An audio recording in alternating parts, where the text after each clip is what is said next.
Et même Jean Bradley, dans coup de temps, monsieur qui est en réalisant un paquet de bagailles. Et monsieur Wilson Telimo, je demandé pour applaudir.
grâce avec l'art de la communication, nous avons tout les qui étaient directeurs de l'école, qui étaient commissaires du gouvernement, qui étaient dans tout pico parti politique.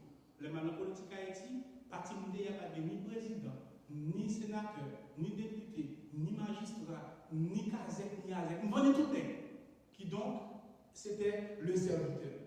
C'était le beau parleur.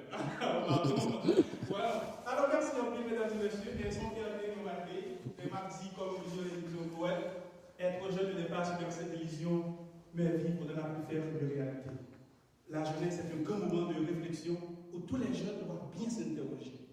Être jeune, c'est aimer sa vie, sa patrie et avoir un noble idéal très poussé. La jeunesse est l'appui d'une société et l'axe du développement de pays. Être jeune, c'est savoir produire, créer des œuvres valables pour léguer à la postérité. La jeunesse est l'œuvre de la nature et tout l'espoir de la génération future. Être jeune, c'est d'apprendre à se faire aimer et à se faire connaître aussi dans la vie. Car la jeunesse est synonyme de liberté et représente une forme de syntaxe.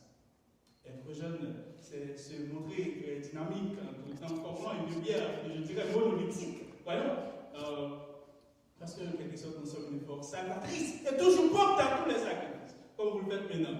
Alors, mesdames et messieurs, armez-vous souvent de patience, pas découragés. Moi, je suis pile, et je connais pile. Ça n'en fait là, ce n'est pas l'inaptitude, c'est rétablir la confiance de la jeunesse, rétablir la confiance de l'haïtien, rétablir la confiance de les élus locaux, nationaux, internationaux. Merci.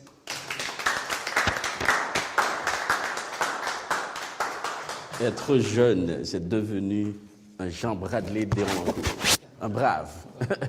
Ouais. Et je passé 1 an de ça, qui ont des amis qui vont mon coup de fil. Et puis les amis qui ont mon coup de fil là, c'était Madame Gerline Petit. Et puis,